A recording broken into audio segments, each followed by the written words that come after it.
Hi, everybody. Welcome to another edition of the ACHA Power Play live right here on 12 Ounce Sports. Of course, you can catch us on our YouTube channel where we invite you to subscribe to our network on YouTube, and you can get all of our archive shows of the ACHA Power Play, the extravaganza, you name it. That's 12 Ounce Sports. And of course, you can watch us on your smart TVs on our Roku channel. We're everywhere. X, Facebook, you name it. We're there.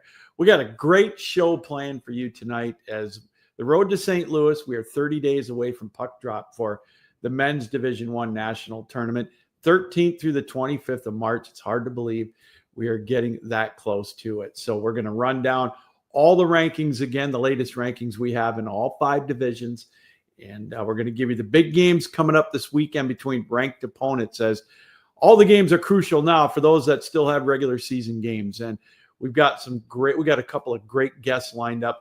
In a moment, we're going to be talking to ACHA Quattro. She is the head coach of Niagara's Women's Division I program, currently ranked 9th in the country in Women's Division I. They had a great weekend with a couple of shutout victories over Michigan. And then coming up at the bottom of the hour, we're going to talk to Adam Thomas, the head coach of Central Connecticut State University. So their season just completed, so we'll talk to him about that. A lot going on in the ACHA, but without any further ado, let's bring in ACHA Quattro. She is the head coach of Niagara's Purple Eagles Ladies Division I team. And ACHA, thanks for taking time out to be with us tonight. How are you? I'm good. How are you? Thanks for having me. Oh, hey, the pleasure's ours. It's great to have you on. You had a great weekend against Michigan, a couple of shutout wins up on your home ice. Congratulations on that. Oh, thank you. The girls played really well. It was their senior weekend, and it was a great showing for the girls. Mackenzie Adley had 80 saves between the 2 games. She's our senior goaltender. She played absolutely spectacularly in both games, and the team found a way to put the puck in the back of the net. So I can't complain as a coach. So, I know you're not, counting your chickens or anything. Being 9th is a pretty good spot. But one thing I've noticed, especially, in any championship caliber team, but especially in women's, in the Division I the last few years, you've got to have great goaltending. And Mackenzie does that. Well, I'll tell you what, you're going to be sitting pretty good. Yeah, we're really excited because we're only in our 2nd year this year at Niagara. So we just started at Women's One last year. So the girls have been really grinding it out all season, and having a good goaltender was a top priority for us when starting our program.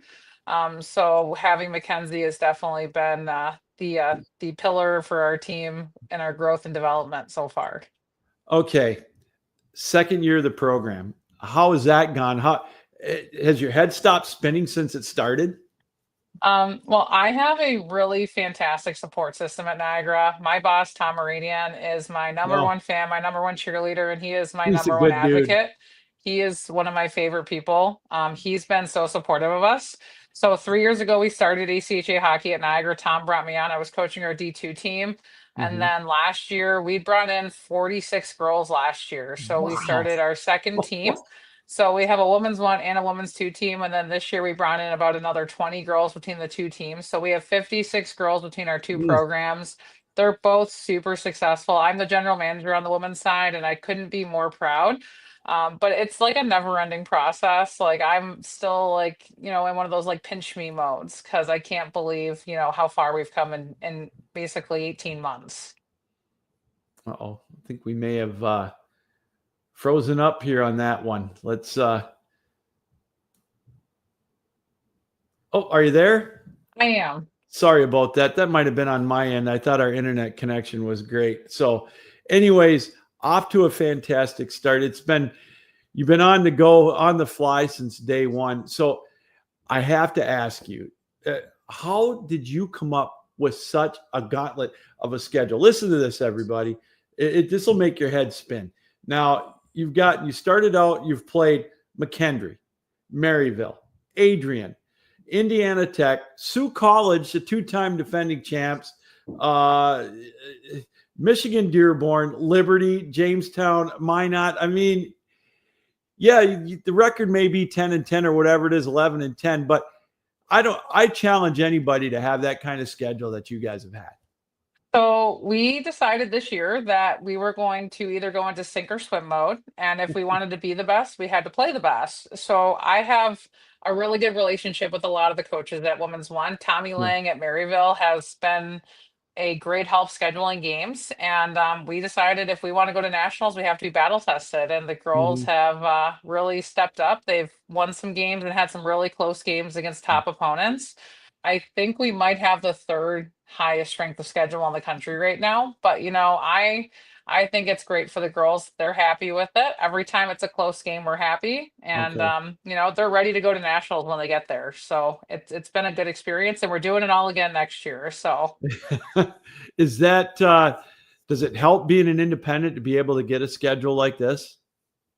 it definitely does because we're not in a league, so we have no league requirements. Mhm. So we've kind of just decided we're going to play who we want to play and have a lot of fun and do some good traveling. Next year, I think we have 18 home games on the schedule, though. We Wow. added Midland into the mix next year, too. So we really decided to take on the gauntlet next year. But, we're super happy with that. So you mentioned that the women are happy with the close games, even though it may not come out on top. That to me is so huge because the human psyche. I don't care if you start losing a couple of close games. At times, it could get frustrating, and that could show. But to your credit, it sounds like that you've been able to build on that throughout the year. So we're a young team too. Like our entire team is freshmen and sophomores. Like it's half and half. We have one senior goaltender and that's it. So we started the season 0-5. We Yeah. we knew it was going to be a tough grind. We knew it was going to be tough playing McKendree, Maryville, Adrian, all back to back.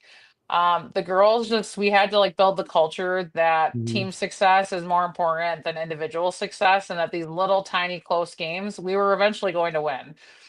So we did start winning and we got some good games in and the girls really came along. But it is tough, it is frustrating at times, but we always found the little positives.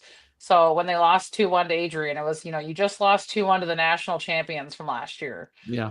When they lost 4-3 to Maryville, it was like, guys, you guys played so good. It's a lot of positivity with a young team. We always are trying to pump the positivity and the positive culture through our team. It's something that's really important to us. We think it wins championships. So, it's been a ride, but we're ready to keep doing it and we do love it. So Mackenzie, I'm not sure if these stats include this weekend against Michigan, but does that put her at 4 shutouts, or does this 2 shutouts that I It's see? 2 shutouts this year. Last Okay. year she had so many shutouts last year. We were playing a little bit of a weaker schedule last year. She Yeah. had so many. Those were her 2 hardest work shutouts I feel that she's had since she's been at Niagara last year, and she Okay. deserved them. But her stats are unbelievable. She's a Oh, great goaltender, and she's so composed in the net. She's awesome. well, I mean, she's played 14 games and had 521 saves. So if you do the math, that's over that's almost 40 saves a game, and the save percentage 944. Man, that's incredible. It is. And then you look on the offensive side. You've got Sarah Schweitzer and Abby Pelleggi leading the way for you, but you've got a lot of girls or ladies, young ladies that are they're contributing. You can roll out 3 and 4 lines. It looks like with relative ease. Yeah, so we played 4 lines all weekend at Michigan. We rolled 4 lines. I think I'm a Buffalo Bills fan, so I don't know if you know the Josh Allen slogan of this season, but everyone eats. I Yeah. love that. So that's kind of like something that we're trying to instill into our team. No one player is more important than the rest of the team. So we're happy that we had 5 unique goal scorers this past weekend. We were super ecstatic about that. So we want everybody to be able to produce and have it distributed through our lineup so that anybody can kind of be a threat at any time. Anna Quattro is joining us, head coach of Niagara's women's Division One program, currently ranked 9th in the country in Division One. Do the girls look at that ranking and talk about it much? They do. I'm not gonna lie. We look at Yeah. it every week, Tuesday, 6 o'clock p.m. on the dot. It's posted Yeah. on Women's One Instagram. I won't lie. I'm at my daughter's hockey practice and I'm getting the little texts. They always want to know how can we go up? Can we go down? Who are we playing at nationals? What's the next thing we can do? So it is something that we talk about. I always tell the girls it's an accomplishment to go to nationals. Yes. So, however we get there, whatever we're ranked when we get there, it's an accomplishment to be there. So we're super happy about it. What's been the biggest pleasant surprise for you since you started practice way back end of August, 1st of September? My biggest surprise this year was that we have so many players that can score goals this year, and Mhm. that our team's culture is so good after 2 years, and that I love every girl on my team. I do. But they really did surpass my expectations for this year. I never thought they would be ranked 8 or 9 in the country at any given Mhm. time in the season. I thought we were going to be sitting around that 10, 11, 12 region. Yeah. So they've far surpassed my expectations. And like Abby Pileggi's a rookie. She's doing absolutely phenomenally this year, putting the puck in the back of the net. So we have some really big players this year that took on roles that we weren't expecting. So you've got one weekend of the regular season left, right? Massachusetts Amherst. Yes, What do you that are those road games then this weekend? they are. We're playing on Valentine's Day at UMass and on Saturday as well. And then so after that, again, I'm not putting the cart before the horse. I don't want to jinx you, but it's looking fairly good. But so then you almost have a month. What's going to be your challenge to keep them focused and keep them ready? Because I think the 17th is when the tournament does start. Should you be fortunate enough to make it? Yeah, so we've talked about that. Using this weekend as a way to make us better has been, our big preach to the girls. Find Hmm. the little things we need to work on and use this weekend right here to make ourselves a better team than we were the day before. So we're going to work on every little thing this weekend that we can. And then us as coaches are going to try to see if we can throw in an exhibition game against a Canadian team somewhere in Okay. between now and the national tournament. And we're going to keep the girls engaged, keep them like hyped, small area games, high compete and practice, things like that, because we want them to be ready to go, because a lot of teams will be playing over the next 2 to 3 weeks that Yeah. we won't be playing. So we're trying to keep them as engaged as we possibly can. So do you recruit during the season? I do. I think Okay. recruiting is one of the funnest parts of the job, Yeah. because, and I know Okay. funnest isn't a word. I know that's not really a word, but Works for me. it's one of the parts of my job that I love the most, because I get to brag about my girls and my program and talk about it to people that maybe didn't know about it. And, it brings a huge smile to my face because I'm so proud of it. So when I get to recruit girls and bring them in and make them part of something that we're building, it's always like a really enjoyable part of what I do. So were you happy Kansas City got beat? I was. Being a Buffalo Bills fan? I was. I will not lie. I was. And then it was a blowout. I was also extremely happy about that. Yeah, I was kind of hoping for a Lions Buffalo Super Bowl. Being a Lions fan, as you can tell from behind me here and in front of me, it was kind of tough to watch for me. Kind of tough to watch Philadelphia win, but hey, you know what? It's good to see some new blood. All right, now on the hockey part of it, who's your favorite NHL team? I am a Montreal Canadiens Oh, fan. I love it. I love it. That's my second favorite team. I've got family up there. Okay. Carey Price was my determining factor because I was a goaltender, so he was Okay. my favorite player in the NHL for quite a while. So where did you play before you became a coach? So I played prep school hockey in Ontario. I'm from Buffalo, New York, so I started playing at Buffalo, Amherst Knights, all that stuff. My parents were kind enough to send me to the Ontario Hockey Academy in Cornwall, Ontario, and let me follow my dreams of being a college hockey player. Then I did play NCAA D3 hockey at Buffalo State College, Okay. and now I am the proud mother of a 5-year-old daughter, and I coach college hockey for a full-time career, so I couldn't be happier. Sounds like you're living the dream. I am. I say it every day. When someone asks me how I'm doing, I say I'm living the dream because I couldn't ask for anything more. So you're a Carey Price fan. What about right now? Is there a goalie that you really like? Oh, Do that's a tough one. you have time to even watch? I do not. I do like the goalie. I do like the rookie goalies that Montreal has right now, though. Yeah. Like I do like them, and I do like Bobrovsky on Florida. I do like have Yeah. like this like nice liking of him. He seems to play well when it matters, so he knows how to do it. Well, I know that you being a Montreal fan, I think a a lot of folks in the Detroit area will thank you and your Canadians for what you did to Detroit, because it ended up getting us Todd McClellan as the Red Wings coach, because Lalone got let go right after that. Yeah. So getting back to your team again, with this weekend, and then, having to sit and watch the rankings and everything, if there's one thing that you think the ladies need to work on, what would that be to keep them, maybe just keep them sharp, but one thing that you think that they could always maybe improve on a little bit? Oh, my team does not score enough goals. We laugh about this all the time. We need to work on crashing the net and getting on the net a little bit more and putting the puck in the back of it. We only average 1 or 2 goals scored a game usually, so a lot of tight games. But yeah, we need to work on that. So that's something that we're going to be working on in practice this week and for the foreseeable future, because we want to score some more goals. We have goal scorers, but we don't score a lot of them.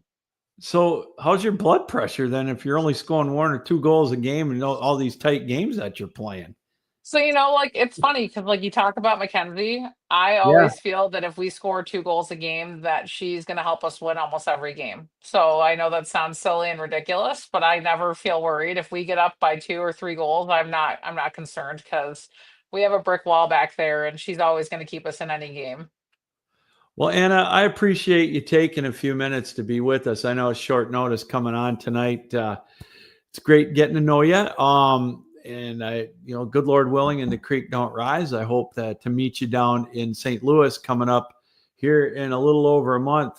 Congratulations so far on a great year and the success you've had with your program, and keep up the great work. It's exciting to hear. Awesome. Thank you so much. Hopefully I will see you in St. Louis in a month. I'm hoping to be there. So yeah, let's hope we are able to see each other there. All right. She's Anna Quattro, the head coach of Niagara University. The Purple Eagles ranked 9th in the country as they conclude the regular season this weekend against UMass Amherst. Anna, thanks again. Thank you for having me. All right. Yeah, they've got a great young program, second year. This is so much fun this year. We've seen this a lot.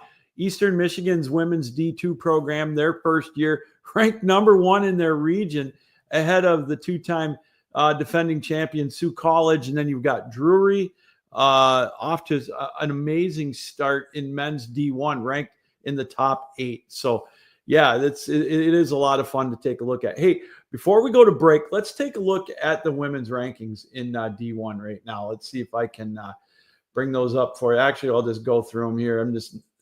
My system right now tonight with the computer. I was gonna try to share the screen, but it's just not working. So again, these rankings before we went live here tonight, we didn't get the latest ones, but as of right now, we've got Liberty ranked number 1, and then Adrian 2, Maryville 3, McKendree 4, Midland 5, Minot 6, Indiana Tech 7, Dearborn 8, Niagara 9, Miami 10th, Arizona State 11th, Lindenwood is at 12. They're at the cutoff right now. Michigan 13.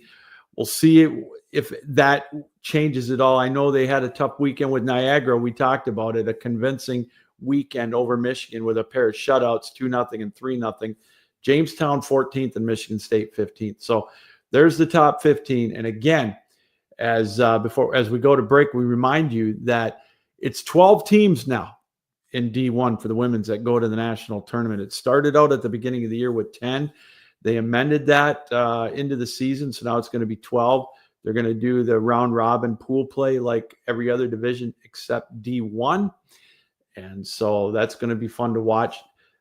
Their last ranking is going to be coming up in 2 weeks. And then the women's tournament starts on the 17th through the 21st. And again, if you're going to be in Centene, March 13th through the 25th, I highly recommend that you stop on out to watch this tournament if you're going to be in the St. Louis area, because it is great college hockey at the men's and the women's level. And if the women's tournament is anything like last year, we are in for one heck of a run, because so many double overtime games, goals scored with 1/10 of a second left, Minot over Michigan in that one game. Goalies with 70 plus saves in multiple games. So that was how close the women's tournament was last year. So it was breathtaking, and it was just so much fun. More fun for me, not as much fun for the coaches, I'm sure. But all right, we're going to take a break. When we come back, we'll go through some of the other rankings, and we got some other news for you. So stick around. You're watching the ACHA Power Play. It's live right here on 12 Ounce Sports.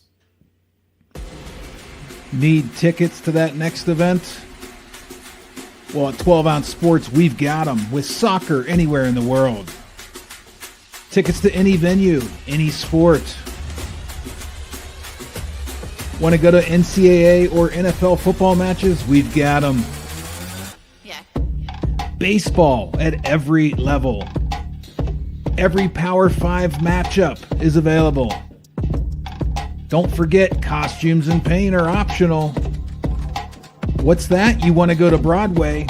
We have those too. Want to jam out? Every concert, every artist. That's right, at 12 Ounce Sports, we've got the tickets for less. 12ozsports.com/tickets. That's 12ouncesports.com/tickets. Are your ticket broker, by the way, that we've got all of the tickets for all the sporting events coming up when the NHL comes back to after their 2-week break with the Four Nation tournament. Make sure you check us out for all the great tickets. We don't charge some of those fees you see on some of those other secondary market sites. So NBA games, you name it, college hockey at the NCAA level, Major League Baseball, spring training is starting this week. And so, yeah, 12ouncesports.com/tickets, or just go to 12ouncesports.com, hit the ticket tab. It'll take you right there. Again, thanks to Anna Quattro for joining us here tonight on the show. They get ready. They've got 1 weekend of regular season left, and that's it. Then they get to wait and see where their fate will be for the national tournament. I'd have to say they're sitting pretty good now. I know there are some auto bids that are going to be given, but I think they're going to be safe. So we'll obviously update that every week right here on the ACHA Power Play. All right. Still to come in the bottom of the hour, in about 7 minutes or so, Adam Thomas is going to join us from Central Connecticut State University. Their season just concluded this past weekend. Unless I think they may have tournament play. We'll talk to him about that at the bottom of the hour. So we'll get into that with him. Hey, kind of excited to let you know about something that I'm going to be a part of. I'm pretty fired up about that. We are going to bring back the selection show, the ACHA. It's going to be on on February 25th. That's 2 weeks from tonight. Myself, Rhett McGibbon, and Patrick Strawn are going to be the hosts of that one. We're going to reveal all 24 of the Division I participants in the national tournament, which is going to take place the 13th through the 18th. We're going to have watch party look-ins, going to have coaching interviews, and some players. And we're even going to give you our picks, who we think might hoist the Murdoch Cup at the end of the year. That's going to be a lot of fun. Can't wait to be a part of that. 9 o'clock Eastern time on the ACHA network. So again, that's February 25th, just 2 weeks away. I'll be down in live with Rhett and with Patrick, and we'll bounce back and forth our ideas on the field. And I'll just say it right now, the men's Division I field is going to be wide open. And I'll give you an example. Just this past weekend, Liberty and Ohio, they split their weekend set. A couple of weekends, I guess it was 3 or 4 weekends ago, Calvin went down to Liberty, swept them in overtime. Then Adrian beat Calvin in a couple of games, tight games, and then Adrian went down to Liberty, and Liberty swept them. So, I mean, it is going to be wide open. You've got the defending champs, Adrian. You've got UNLV, the usual suspects, Minot, Liberty, Jamestown, and you've got some new people in there. Drury's going to be making an appearance. They're ranked 7th in the country right now. So let's we'll take a quick minute here. Let's see if we can't get the men's D1 rankings up. If I can find them here. Of course, I always say that I've got them on hand. All right. let's take a look at the men's Division I rankings real quick. You've got Minot State ranked number 1 in the country. And then you've got Nevada, Las Vegas at 2. We talked about Liberty and Ohio playing each other this past weekend at 3 and 4. Jamestown at 5, Adrian 6, Drury at 7, Niagara at 8, Maryville at 9, Utah at 10. Each of those teams bumped up. Calvin at 11, Mary at 12, Indiana Tech at 13, Grand Canyon at 14, Oklahoma 15. And then you've got Pitt at 16, Arizona State at 17, Purdue Northwest 18, Oswego at 19, Arizona at 20, Midland at 21, Stony Brook, Colorado, and Grand Valley right now round out the top 24. And then you've got Delaware on the outside looking in. But remember, at the D1 level, you've got 8 auto bids. So there could be some teams that bump some of these other ones. I'll give you one example. Northwood out of Midland, Michigan. They're in the GLCHL. They won the regular season conference championship. And they're going to be heavily favored to win that conference tournament. And they could take one of the spots out of the top 24. So I highly recommend that you probably want to stay around that 19 or 20 spot if you want to get into the national tournament. But we'll talk more about the presentation show next week as well, or later on in the program. But right now, let's bring in to the show. He's from Central Connecticut State University. He is the head coach, Adam Thomas. Adam, thanks for taking time out to be with us tonight. How are you? I'm doing well. How are you, sir? I'm doing great. First of all, I got to ask you, how was the birthday party last week? Actually, it is getting pushed to tomorrow due to illness and weather. So this conveniently works out to it is what it is. You know, life continues on. 5 kids, you kind of manage life as you go. So you're a coach at home and a coach on the ice too, huh? Yeah, well, absolutely. I consider myself a life coach, right? You know, trying to guide my kids in the right direction on top of the fact of, you know, trying to help the next generation of, let's say, good hockey players, trying to help them, you know, guide them in the right direction for school and, you know, get them to succeed as a young adults and now becoming adults at the college level. You know, I also do 16s and 18s as well in the area. So I see a lot of kids for a lot of different levels and teams. Well, boy, you are super busy. So I am really fortunate to be able to get you on tonight. So your season came to an end this past weekend, correct? Correct. Unfortunately, the weather stopped us from what would have been a great game against Montclair, as always. You know, it's a tough ending, especially having, you know, for the first time in my time coaching here, we actually had some seniors. So it was tough to see guys who have actually been here for the 4 years I've been here now to move on and have to give up the game that they love to move on to the greater pasture of hockey.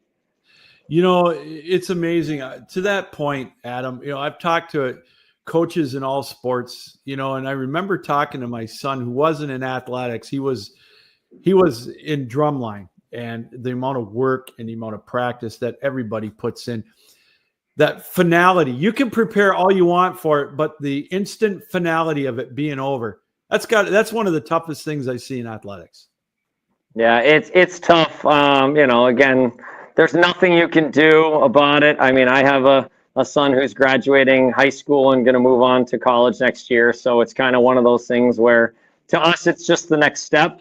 You know, knowing that he at least has a couple more years. But for some of these guys, especially some of the guys who took, you know, a gap year to play juniors for a year, and now it's, you know, the end is real for them. And, you know, we played Providence on Friday night, and let's just say we got carried by our younger guys in the first period because our older guys knew that we were playing for nothing after we were eliminated from playoffs. Mm-hmm. We were playing more of the spoiler, but like I told the boys in the locker room, the moment the competitiveness comes in, the game changes, right? We got down 1-0. We flipped the switch, came right back at them, ended up 5-5 going into overtime. You know, I put all my eggs in one basket to try to win in regulation, tired out my key guys, you know, for the last 3-4 minutes of the game, and it definitely hurt us in overtime. And they're a good program. We've always had really good games against them. But it was a tough year for us, you know, having the first time since COVID when this program almost fell apart and I took over to finally having a real competitive team. You know, losing 6 games this year by a goal definitely hurt our playoff chances as we continued, but been a great rebuild for me. I've really enjoyed being here as part of this program. So what was the biggest improvement since the beginning of the year? Well, actually, the biggest issue we had was we had catastrophic injuries at the beginning of the year. Our very first game against UConn, we lost 3 guys to season-ending injuries, one of which was our leading scorer of last year, broke his wrist on the very first shift. Oh, my. And so everything you practiced for and got yourself ready and all your special teams, were all built, ready to go. And everything changed. So then we had to completely refigure ourselves out. We had a downward spiral for 2 or 3 games as we were readjusting. We had a real big freshman class, this year of 15 new guys, which boosted our numbers. And some of them were great players, but it takes time to acclimate to ACHA hockey from the high school / juniors, area. So once they got going, we got going. And once they bought into the systems and how I teach and how I want them to go, it was great. And the upperclassmen, taught them some stuff that they really needed to be a better team, but we only had 21 guys left at the end to dress on the last game at Providence this weekend because we ended up with 8 total losses on the season of injuries that were either season ending or we're not going to be back in time to play. How tough is that as a coach to have to deal with that and overcome that? I would say it is difficult, but at the same time, my first year here after COVID, we had 13 guys. We ran an ACHA team with 13 players and 1 goalie. No, I'm sorry, we had 2 goalies, but it was really like 1. Yeah. And every year, all we focused on was getting the numbers a little bit better and rebuilding the program. Last year we finally got to 22 guys. We're playing against teams that have 100 guys try out for a program, and I'm scrapping together 22 guys and making competitive games out of it. Yeah. That's my biggest thing. This year, again, we got to 29, just under the threshold of 30. We had 2 goalies, so the goalies keep us competitive. I'm lucky that I get some really, really good goalies coming through this program that kind of keep us in, but, not to be mean, they're seeing 45, 50, 55 shots a night. Pucks are eventually going to go in. So, you talk about, the record may not show it, but it sounds like you had a good core of young men that played tough every night, played hard every night, and were very competitive. Yeah, we went out and we battled. We tried to win the small things, right, over and over again. With that's what I told my guys. Let's win the 5 to 10 feet by the blue line every night. Work on different situations. One of the biggest things that's really made a difference in this program for me is changing my style of coaching from a youth development skills type coach who focuses on puck possession and making better plays and converting to what seems to be more successful in college. So my very successful U18 program would never dump a puck in. They would literally create space and try to find small touches. But in college, it's the exact opposite. My guys needed to put the puck in deep to create opportunities to get good changes, create pressure, make defensemen turn around and lose control where the forwards were. It's just so funny when you are so used to one type of coaching. I came up as a AA, AAA coach, here in Connecticut. So I brought my systems into my college platform, and it was successful, but there were holes. And just like a player, I had to learn to adapt to this style. And now that I'm getting better at it, and I'm getting better at teaching the players, and they're buying into it, and I've had guys for a couple of years, we are starting to show success. Again, if you take any of those 6 games, you lose by a goal and you flip it, we're a plus 500 team on the season. We're looking at playing in the playoffs, and it's just a build. It's taking time. I'm an alumni of CCSU hockey. I played here all the way back when they went into the Nationals in 2001. So I remember what it was like to be a powerhouse team, in this area. So let's talk about some of the leaders, at least on the score sheet. Anthony Romano and Brody Davidson, just to name a couple of them. What stands out with Brody, with me, Adam, is he's got 5 power play goals, or he had 5 power play goals and 3 shorties for you.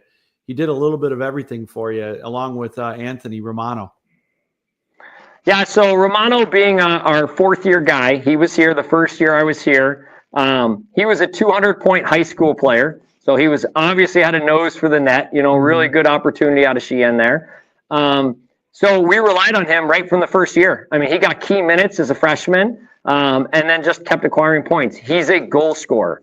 He's one of those guys that you look for in the offensive zone, has a very accurate cannon of a shot, so knows what to do. A lot of our power plays were based on, figuring out how to create space for him, right? So he's always going to be that guy. But again, as you go through the years and you get into your last year, I think he could have given us a little more as we were going through, but, he's at the end of his college career. So, it was a little bit heavier than it used to be, a little bit less out of shape, in that side of things. Now, Brody Davidson, on the other hand, comes out of the EHL. Him and his brother, Owen, both twins, played locally in Connecticut, went and played for the Bridgewater Bandits in the EHL, and then came back here locally to play and took that EHL, that big body, power type hockey, to create an opportunity to be successful. So him and his brother were dynamic, along with another player who may not show up on the stat sheet as much, but Ben Wasco, a guy who came out of playing USPHL in the picks. He ended up breaking his wrist halfway through the season, so he actually would have been just as dynamic as everybody else, and these guys made a huge impact, and they're all freshmen for me. Romano's a senior, he's moving on, but, it's just, we're a very efficient power play team. I believe that stuff that I've learned from the youth side and the skill side has paid dividends. I mean, I look at some of the teams we play, and my stat sheet shows that, my teams average almost better than 40% scoring on power play, which you don't see at college hockey. I mean, you don't run into teams that run, that much of it. But my guys buy it in. We gave them 3 different power plays, and the leader of the power play basically decided what they were going to run based on what they were seeing. If the team's running a box, we run this. If they're running a diamond, we run this. If they're running pressure, we have counters to everything, because me coaching 15 years of AA, AAA hockey, I've seen most of it. So I knew how to adapt and teach. At the younger level, they don't learn that, but at the older age, they can adapt to it. So it's been a lot of fun. Adam Thomas joining us, the head coach of Central Connecticut State University, here on the Power Play. Adam, so your season's over. When has the recruiting already started for next year? When do you take a break from it? What does your timeline look like for doing things like that? So we've already had 4 recruit skates with our program. Ideally, being in Connecticut, people should, if they don't, know that Connecticut high school is one of the only states that doesn't allow players to double roster. So our high school kids can only play high school. They cannot play anywhere else, which means they also are not supposed to be skating with college programs while they're at their high school team. They give us basically, if you're at the school viewing the school, you are allowed to come and skate with the team once. So you're basically given once. So what we did this year was we offered anybody who was interested in our program. We basically have a recruiting page, and we go out, and anybody who was interested came out, and we had a 50-player skate, just right after Thanksgiving, but like right before high school kicked off in Connecticut, just to see what the players look like, to kind of have some conversation. They got to talk to a lot of my freshmen now, so they can talk to them about what it's like coming from high school to campus life. Some of the juniors guys talked about going from juniors to ACHA to kind of introduce them into the option. So we did that. And then, like even today, I had a meeting with another player from New Jersey, just meeting guys, talking to them. The good thing is we're a very big construction management school, one of the top schools in the country for that. So we really focus on connecting guys for that side of things. So, recruiting goes well. I usually see about 100 possible recruits before the season, but it comes down to school commitment. The biggest struggle being an ACHA coach is trying to offer when there really isn't much to offer. I mean, I basically, we offer them the opportunity to play competitive hockey in a competitive market with a lower tuition school. That's basically the plus we have. So we focus on, I'm getting better at understanding now that with juniors, a lot more juniors coming into the program, that you become more competitive if you draw those juniors guys in versus the high school guys. But, we're still bread and butter of high school all-state guys and stuff like that coming in. That's a lot of core of our team here in Connecticut. What's been the biggest difference in the play at the ACHA level now as opposed to when you played?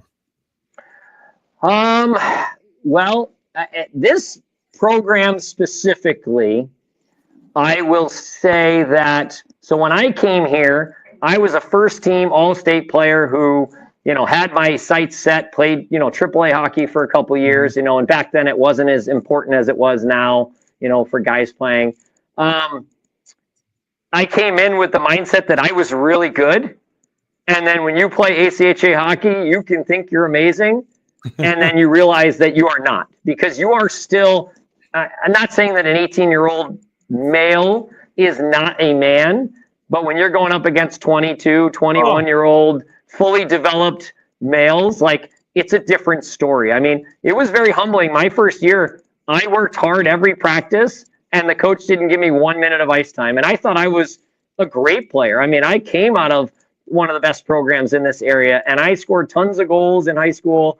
And, but then it's just reality. I couldn't push around that 210-pound power forward when I'm playing him on PK, getting him better for the game. So, I learned from it. Unfortunately, school wasn't my forte. After once I hit college, I decided that the military was my calling. So I went and served for 8 years in the Marine Corps before I went back to hockey after. And, in turn, here I am, coaching where I went to school. I mean, I actually coached high school last year too, for where I went to high school, because they never coach. So I jumped in for a year just to help them out. So I would say it's the mentality that you think you're good until you play a lot of the best of the best. I mean, up here in New England and in our region in NECA, every team we play has literally got high school all-stars or AAA players or juniors guys. And, guys aren't ready for that. I mean, it takes time for them to adapt to the college hockey game, which is totally different. Adam, that is such a great point, because I think it holds so true today. The parents that I talk to here in Michigan and the games that I see, that is one of the things they always tell me when their kid's not playing right away. They come in as a freshman and they think that they're going to come in and play and unseat some of these third and fourth year players. And it's a kick to the ego that they got to adjust to. I don't know if that's ever going to change, Yeah, and it's also tough when you have to look at a junior who's been here for a couple of years, when the team had not a lot of bodies and he saw ice time. And now when you're finally, carrying a staff and you got a team that he moves all the way back to the 9th and 10th defenseman and he doesn't even get to dress, and you have to look at him and be honest with them. You got to have the honest conversations. I mean, I just had that conversation with one of my juniors, my only senior next year. He's my last defenseman on the roster. I said, not to be mean, but there are already 4 or 5 defensemen coming in that are better than you, and you have to make a decision. Is this where you want to be? We love your morale. We love you being a team leader in the locker room and helping the younger guys adapt to the school side and life. But when it comes to the ice time, it's just not there. And some of these guys have to swallow that pride and understand that, in their younger years, they didn't put in the time that other guys did. And the guys who put in the time and come here physically ready to play hockey do a great, and they get ice time right away. And other guys don't, and they accept that. But it is tough to tell an upperclassman, listen, it's your senior year coming. You've been here 3 years, but I'm not sure if you're going to make the roster next year. And you got to, it is tough as a coach, but you do it. You'd rather be honest than dishonest to the player. 100%. So who was your NHL team growing up? Well, obviously, I'm old enough that the Hartford Whalers were around when I was here. Yeah. One of the guys that I coach with all the time, Ike Corvo, he was part of the Whalers crew. I see him every day, working at the program he is at now. After they left, a little bit of turmoil in the mix, but I eventually slightly became a Bruins fan. Watched. It's funny. My last name is Thomas. My brother is Tim Thomas. It's not the Tim Thomas. It's just a Tim Thomas. But I love using that information all the time. So I was, big around hockey when they won, in 2003. So that was in my big run of it. And then I had kids. And honestly, the time to watch professional, and people ask me all the time, oh, who's your favorite team? I'm sorry, I'm so busy between all my coaching, all my family, and scouting games and getting teams prepped that I don't even have time to watch professional hockey anymore. I just don't, Well, if you ever need an update on it, just text me and I'll give you all the updates you want. Now, since I'm an empty nester now, I get plenty of hockey, and I'm fortunate my wife loves to watch it too. So, well, Adam, this has been a lot of fun. I appreciate you taking time out of your super busy schedule to join us. I hope to have you back on next year. Good luck next year with your team, and enjoy the off season, and hope you have a good birthday party tomorrow. Thank you. It's been a real pleasure. This was an opportunity to, just kind of have a conversation about college hockey. And I continue to watch every week and look forward to learning more, especially from the other side. And good luck to all the ACHA guys that are heading to the playoffs in the next couple of weeks. It's a grind to get there, but it's going to be a ton of fun. All right. Thank you. He's Adam Thomas, the head coach of Central Connecticut State University, joining us here on the Power Play. We'll see you soon, Adam. Thank you. Thank you. All right. So the regular season's over for them. And, they've had a good run. And as you said, beset by injuries. And that's always difficult. When you get up against the 8 ball or behind the 8 ball with that, and, it's just hard to get momentum. But they've got a good young program. They're going to be a force to be reckoned with here in the next couple of years. And it's going to be fun to keep an eye on that and watch that as well. All right, we're going to take a break. When we come back, let's talk about the big games coming up this weekend between ranked opponents in the ACHA. We'll go through the rankings too. And I tell you, we're a month away from the national tournament. A lot of stuff going on. And also we are, 10 days away from regionals coming up in Division II to see who's going to get some of those final spots for that national tournament. You're watching the ACHA Power Play right here on 12 Ounce Sports. Need tickets to that next event? Well, at 12 Ounce Sports, we've got them with soccer anywhere in the world. Tickets to any venue, any sport. Want to go to NCAA or NFL football matches? We've got them. Yeah.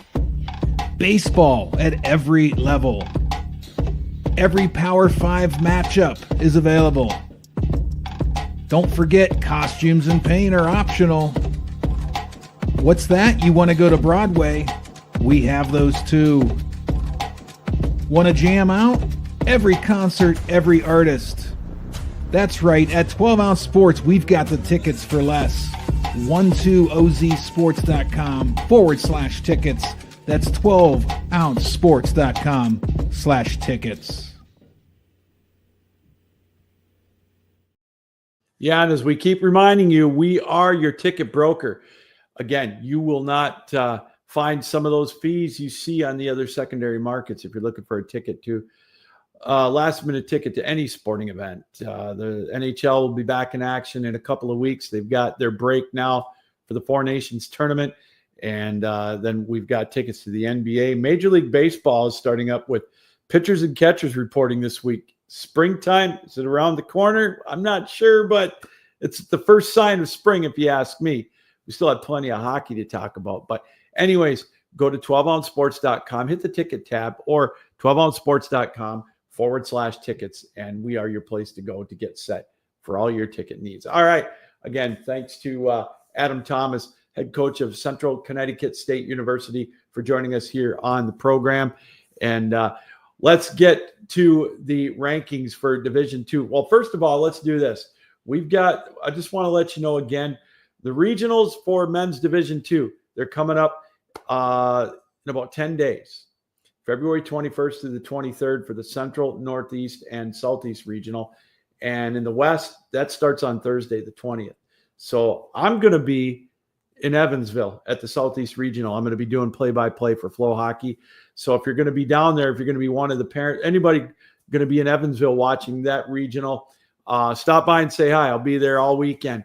There's how it works, as we've talked about, the top 2 teams in each region, they get a bye to nationals. The final rankings are coming out later tonight, And then the regionals will be set. And again, the 3 through 14 play in a single elimination tournament to find out the other 2 spots in each region to comprise the 16 teams that are going to the national tournament. And 3 versus 6 in each region get a bye in the opening day. So if you're 7 through 14, you're playing 3 games in 3 days to qualify for the national tournament. And it's been done, and those teams get that momentum, and they just carry it into the national tournament. And there's a lot of times that these teams get out of their pool play and into the Final Four. Iowa did it a few years ago. It's not easy to do, but it is attainable, and it's fun to watch some of these games. Last year, I was able to broadcast the Central Regional games in Grand Rapids, and we had a double overtime game, a couple of overtime games. They all lay it on the line. It's win or go home. And nobody wants to do that. So, anyways, the Central Regional is going to be in La Crosse, Wisconsin, hosted by Explore Lacrosse. International Skating Center is going to be the Northeast Regional host in Simsbury, Connecticut. Swander Ice Arena, where I'll be at Evansville, Indiana for that tournament coming up here in 10 days. And then the West Regional Thursday through Saturday will be at the Ice Center at the Promenade, and that's in Westminster, Colorado. So, all right, let's take a look at the ACHA Men's Division II rankings real quick. The top 2 teams in the Northeast, Connecticut College and Army West Point. Now, again, the final rankings coming out shortly. So will they keep those top 2 rankings? That's going to be the big question. Northeastern and Bentley are 3 and 4. RPI's 5, New Hampshire 6. And then you've got College of the Holy Cross at 7, Amherst at 8, BC at 9, Sacred Heart at 10, Providence at 11, Boston U at 12, Vermont at 13, and Connecticut at 14. In the West, Montana State and Utah are the top 2 teams. Weber State at 3, Denver at 4, Providence and Colorado 5 and 6, Texas, Utah State 7 and 8, Arizona State at 9, Cal Berkeley at 10. Then you've got Montana at 11, Grand Canyon at 12, Boise at 13, and Denver at 14. And in the Southeast region, Liberty and Florida Gulf Coast, they've been 1 and 2 for most of the year.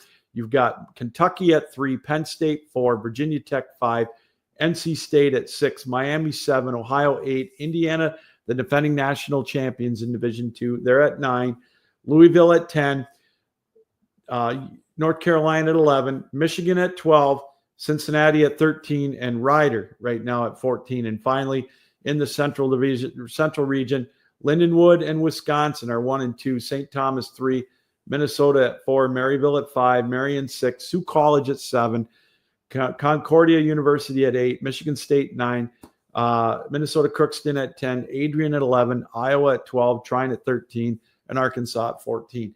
And I know that there have been some upsets this past weekend, conference champions getting berths into the regionals. So some of the teams that we mentioned may have gotten bumped down. So the rankings will come out later on tonight. We'll keep an eye on those as well. All right, let's run down the rest of the rankings. We've got men's D3, top 16 go to the national tournament. Their final rankings are going to be on March 2nd, so they still have a ways to go. Regular season ending here in the next week or two, then conference tournament play for some of these schools. Air Force Academy ranked number 1, and you've got Oakland 2, Hope College 3. So Hope knocked down from the top spot, but Air Force is number 1, Oakland 2, Hope 3, Lawrence Tech 4, Notre Dame 5, Grand Valley 6, Colby 7, Calvin at 8, UMass at 9, Central Maine at 10, Michigan State 11, Arizona State 12, Colorado School of the Mines 13, Sacred Heart 14, Maryville 15, Purdue sneaking in at 16, Wentworth Institute of Technology is climbing up fast. They're at 17. And finally, in women's Division II, we'll give you the top teams we mentioned. The new rankings are coming out here shortly. You've got Sioux College in Eastern Michigan. Eastern Michigan ranked 1, Sioux College 2, Ohio State 3, Central Michigan 4. Central Michigan played Sioux College this past weekend in a pair, so we'll see what that does to the rankings. I'm going to get my glasses on for these. I always forget about this.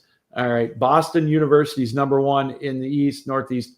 Northeastern's 2, Boston College 3, Vermont is 4. And in the Southeast, you've got Liberty at 1, the Naval Academy at 2, Villanova at 3, and Niagara University at 4. And in the West, you've got St. Thomas at number 2. Assiniboine is now at number 1, Wisconsin at 3, and Dakota College of Bottineau at 4. So Assiniboine back on top at number 1 in the latest rankings. All right. Big games coming up this weekend as we wrap up the show here tonight. There's some strong ones. It seems like men's and women's D1 always have a ton of them. There's just one game or one series this weekend between ranked opponents at the D3 level, but it's a huge one in the Michigan Collegiate Hockey Conference. 2 teams in the top 4. The defending national champion Blue Devils of Lawrence Tech, they're going to be taking on Oakland, who's ranked 2nd. So a monster matchup this weekend here in the state of Michigan for 2 of the top teams in the country in Division 3.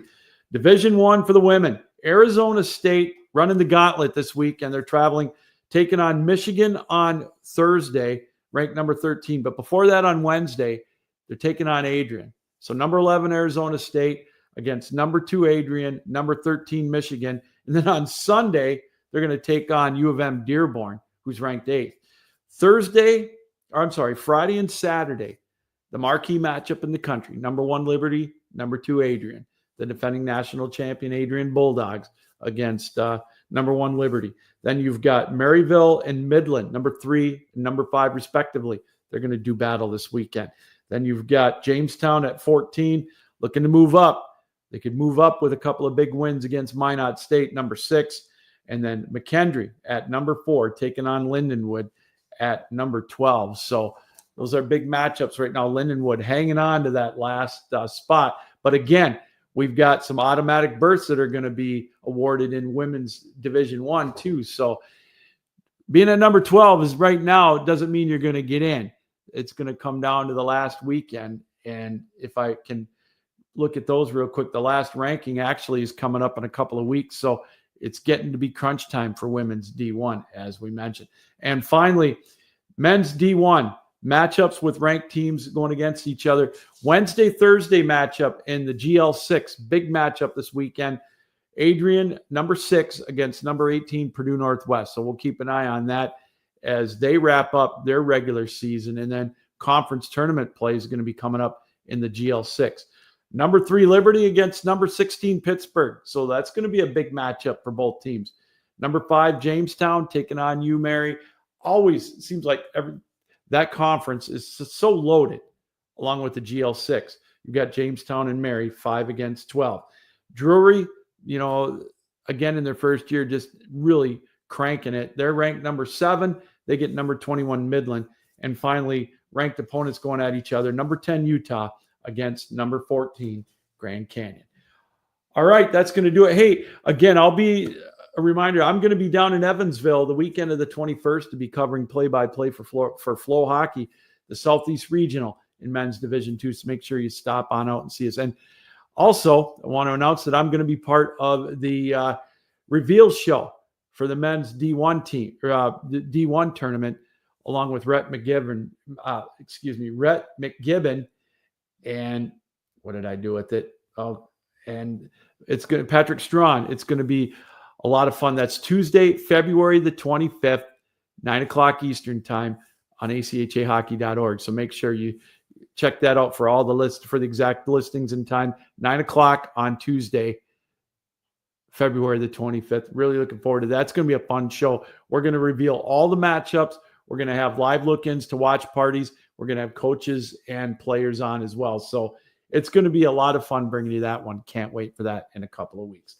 All right, everybody. I want to thank Anna Quattro, the head coach of Niagara University, for stopping on by and joining us. They're ranked 9th as they're trying to get their push going to a national tournament bid. And Adam Thomas, the head coach of Central Connecticut State University. Their season wrapped up. Already looking forward to next year. Keep an eye out for them in 25-26. I think they're going to be a force to be reckoned with. Thank you for welcoming us into your homes, on your computers, your laptops, and your smart TVs if you're watching this on Roku.